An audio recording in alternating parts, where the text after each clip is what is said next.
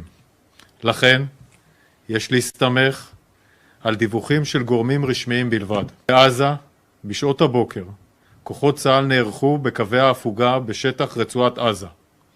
המפקדים תודרכו והכינו את הכוחות להתנהלות במהלך ההפוגה. ביטחון הלוחמים שלנו लेकिन ये भी सच है कि गाजा पट्टी को 60% तक इजरायल तबाह कर चुका है। इधर 1.5 महीने से ज्यादा की जंग में लगभग 15,000 से ज्यादा लोग गाजा में मारे जा चुके हैं। लगभग 3,000 लोग अभी भी कब्रिस्तान बन चुके उत्तरी गाजा की इमारतों में दफन हैं। लगभग 50 दिन की जंग में इजरायली वायुसेना ने 35,000 से ज्यादा बम उत्तरी गाजा, दक्षिणी गाजा और वेस्ट बैंक पर बरसाए हैं। 70 से ज्यादा हमास के कमांडर मारे जा चुके हैं।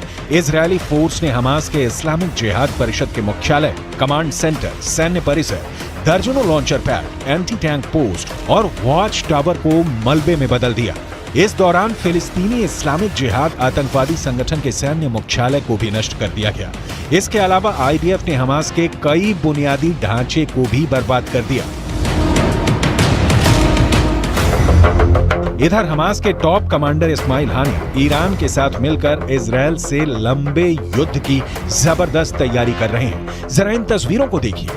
हमास के नेता और टॉप कमांडर इस्माइल हानिया ईरान के विदेश मंत्री हुसैन अमीर अब्दुल्लाहियान के बीच एक जबरदस्त मीटिंग हो चुकी है। दावा किया जा रहा है कि कतर की राजधानी दोहा में हुई इस मीटिंग में ईरान ने हमास की लीडरशिप को साफ कर दिया है कि ईरान इजरायल के खिलाफ जंग में उतर चुका है। अब ईरान की बेतहाशा सैन्य ताकत हमास की ताकत बन गई है। यानी गाजा में इजरायल को सिर्फ हमास से नहीं बल्कि ईरान की सेना, लेबनान के हिजबुल्ला लड़ाकों और हमास के सुरंग जिहादियों से जंग करनी पड़ेगी। אני כבר רואה את האזרחים של עזה הולכים עם דגלים לבנים לאורך החוף ונעים דרומה. וחיזבאללה גוררת לבנון למלחמה שעלולה לקרות. והוא עושה טעויות. אם הוא יעשה טעויות מהסוג הזה כאן, गाजा में एक एक बम का बदला लेगा ईरान। लेकिन वहीं दूसरी तरफ इजरायली सेना के हौसले 7वें आसमान पर पहुंच गए हैं। जरा देखिए कैसे इजरायल की एयरफोर्स के चीफ मेजर जनरल टोमेर बार ने एक टीवी चैनल पर ऐलान किया कि जरूरत पड़ने पर पूरे मिडिल ईस्ट में कहीं भी बम गिराए जा सकते हैं। इजरायली वायुसेना प्रमुख की ओर से आए इस बयान को खास तौर से ईरान और हिजबुल्लाह के लिए चेतावनी की तरह देखा जा रहा है। इजरायल की वायुसेना चीफ ने कहा है कि हम हमास पर चौतरफा हमले कर रहे हैं, उसको जमीन पर और जमीन के नीचे मार रहे हैं। हमारे जवानों ने हजारों आतंकवादियों और उनके ठिकानों पर हमला किया है। हमने हमास को खत्म करने की कसम खाई है और हम उनको चुन चुन कर खत्म करेंगे। हमास के किसी भी ठिकाने और मददगार को नहीं छोड़ा जाएगा। इजरायल की वायुसेना पूरे मध्य पूर्व में जहां भी जरूरत होगी वहां कार्रवाई के लिए पूरी तरह से तैयार है।